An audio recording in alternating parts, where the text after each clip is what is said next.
Hi, I'm Alexandra, a psychic spiritual counselor, and welcome to Alexandra's Psychic Eye.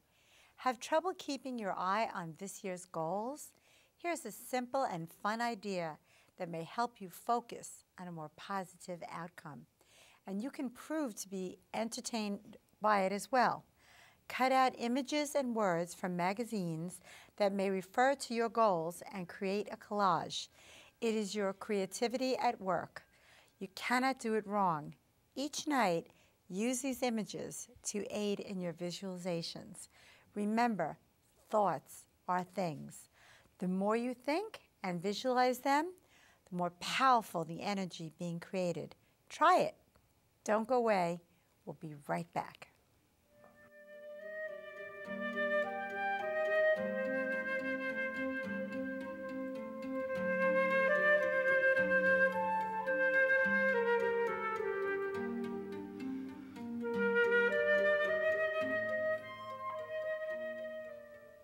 Welcome back. Sufi Rudy Curry has been studying martial arts for 29 years and teaching for 22 years on a professional level, presenting both a spiritual and philosophical approach to the various martial arts techniques. Sufi Lin began his training at 8 years of age in Taoist meditation and Qigong practices, and for the past 20 years he has been taught by various Taoist and Buddhist teachers, his training consisting of various pictures and practices in meditation. He has also treated patients with transference of energy as part of his Qigong training. Both are dedicated teachers, helping to inspire others each and every day. Welcome back, you guys. Hey, you're welcome. More fascinating stuff from you. So, Lynn, what inspired you to go into this field? Well, when I was around 8 years old, I had already experienced a lot of what would be considered like supernormal, paranormal, the weird things that people feel that go bump in the night, The ghosts and the spirits and all those things. So you saw being young, like ghostly experiences? Like most children, being young, they are very susceptible to these things. They can see these things much more than most. Very open. Yeah, They're very basically, open. very open. Yeah, very open. Around that time, my sister had decided to teach me some meditation. So basically, she taught me very basic breathing exercises. Basic breathing. Basic breathing, and just to Okay.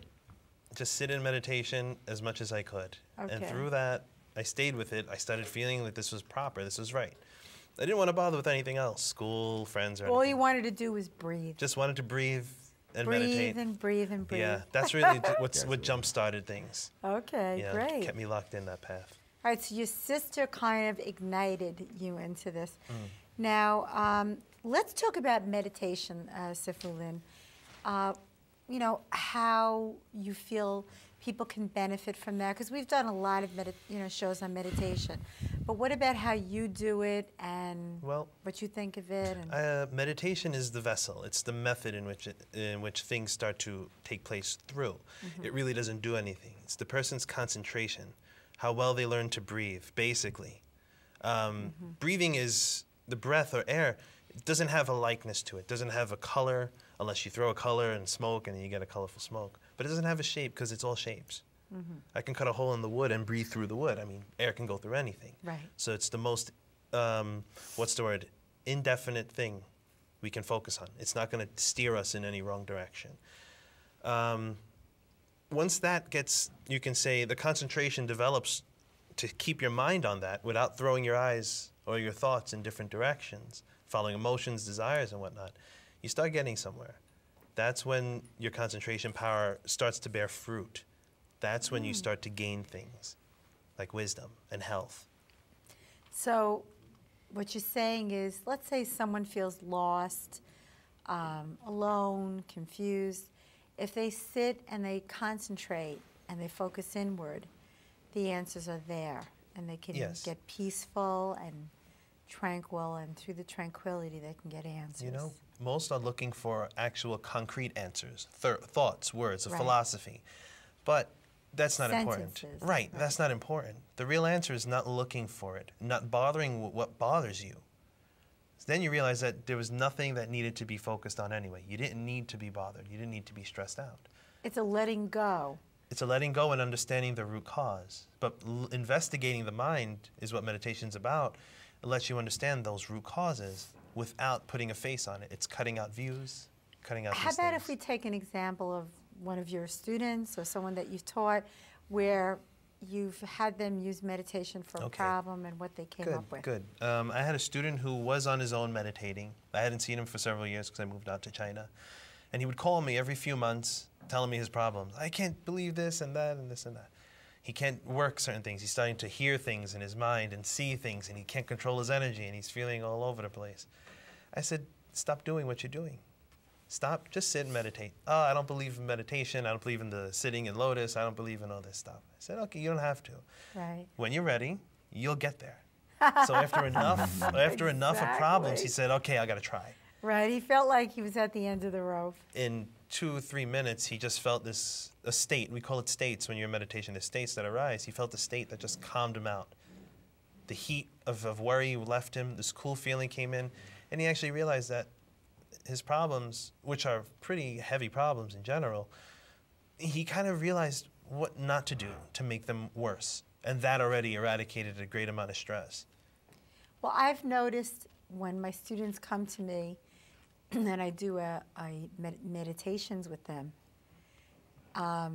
just for a few minutes, and they can be very agitated when they come in, especially if they're not doing the homework that I give them in between, which a lot of them don't. They just report feeling very peaceful because what they're doing is, you know, I'm having them fill themselves up with the white light and cleansing with the emerald green light and the pink light of love and giving it away and letting it go.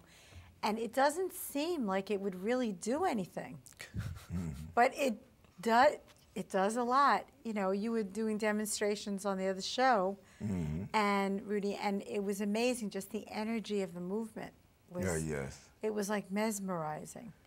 Okay, so you believe that meditation heals, it helps bring people to peace and calms them down. Right. It's like they get the quiet voice in their head. It goes that way because it works on the mind. Right. So how does it help the mind? See, all these things I know, but I want to hear your philosophy, and the viewers want to hear your philosophies. How do you feel, Lynn, then meditation helps the body and mind heal? Well, the method of meditation, or that vehicle, what it does is when applied or when concentrated on or utilized, it locks in the mind. And when the mind or the person's attention can be locked in, a lot of things that don't fit into that box of being locked in just go away over time. And when enough of it is taken off, you fit in, you find that that box was every single place you didn't see before. Then your mind can be at ease. It's like revelations. It's kind of like that, right? You just wake up and go, oh, my God. Why didn't I see that before? Exactly. But you couldn't because you had all these cobwebs in you. We call them attachments, right? You're locked in on things, you know? Right. It's like giving too much, excess. Was it Chen Man-ching of Tai Chi Chuan? What does he say? Invest in loss. Is that you there? That's you over there? Yeah, I was sitting in meditation out in China at a lake.